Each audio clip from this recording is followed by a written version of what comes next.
If you're not willing to go in there and face yourself, you're not going to find anything. You're going to live right here on surface, man, right here on surface. So if there is an ending to this world and there is somewhere to go and there's a judgment, you're going to get there and you might see a chart. And that chart may tell you who the fuck you should have been. And now you get the rest of your life to think about that.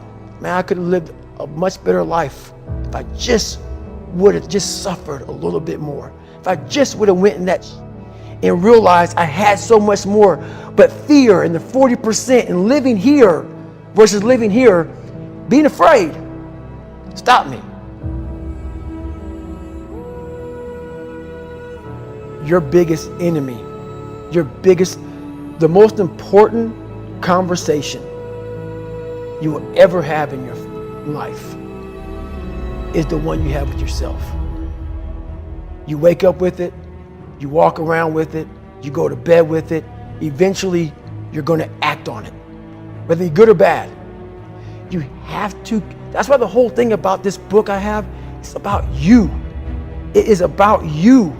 It's strictly about you finding who you are. So many people die, live 100 years, never fucking know who they are. Never know who they are. You have to look in that mirror and know there's so much more in here, man. Because I can literally right now be a 300-pound guy spraying for cockroaches still to this day if I did not look in that mirror and say, there has to be more to this. This can't be it.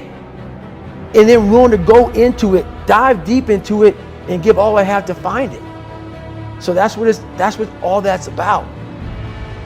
Let's say there's 10 people in this room and we're all mediocre. But I'm the best of the mediocre people. I now think I'm great. I'm great. We surround ourselves around people that make us feel great. They tell us what we want to hear.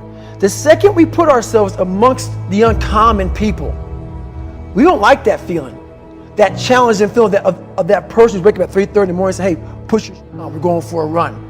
We don't like that challenge. We like that person who says, hey, you know what, man, I don't feel good today, man. And they say, oh, it's okay, brother. We'll take a day off, man. We'll get a pizza and watch the game. We like that. We love that feeling. Why? Because you understand, man, we're good, bro. We don't want that motherfuckers like this. Hey, man, no, bro. Get your fucking shit on, man. Stop being a punk. We don't want that in our lives. We don't want that person who's constantly challenging our weaknesses. We want that person who's constantly, making us feel nice and good and secure in ours. That's the mediocrity of life.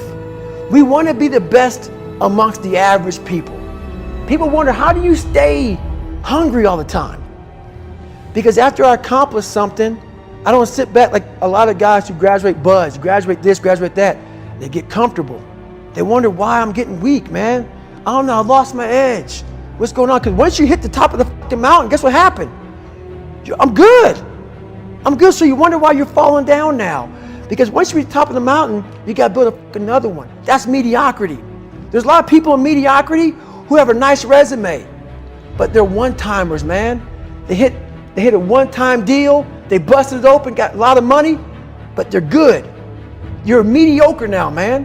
What are you fucking doing today, tomorrow, the next fucking day? That's why I'm listening to theorists. I don't listen to all that bullshit. I listen to a motherfucker who's like this, man. What's wrong, man? I'm fucking tired, dude. Why are you tired? Because tomorrow, I gotta do the fucking shit again, man. Whatever the shit is that made me fucking nauseous and sick to my stomach, it made me hurt. There's no ending. And that's the person I listen to. That's the person who's gained knowledge. You gain knowledge through suffering. And on the other end of suffering is a world that very few have ever seen. It's a beautiful world because that's where you find yourself. You don't find yourself in over here. You find yourself on the other end. Like the 100-mile race I was on, I ran it for 24 hours. I found myself on the other end of that race. That 19 hours, I found, wow, there's a whole nother world out here that I've never even saw. But the world's in your mind. And that's what all that mediocrity is about. The mind has the tactical advantage over you at all times. At all times of your life, the mind has a tactical advantage over you. Why is that? It knows what you're afraid of. It knows your insecurities. It knows your deep, dark lies. And it starts to push you away from that. It pushes you in a direction that is comfortable. The mind controls everything. So what I realized was that when I was growing up and I was 300 pounds and I got all fat and I got all insecure, I realized that my mind kept taking me in this direction. When things got uncomfortable for me, when I was facing my insecurities, when I was facing my fears, my mind said, oh no, we have the tactical advantage.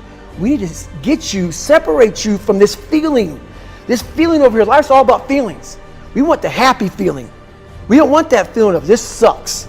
If in that moment, you can answer those up questions and you are now in charge of your brain versus your brain ruling you, that's where all that stuff comes from. So the 40% rule is all of that. You get to 40%, your brain says, we're done.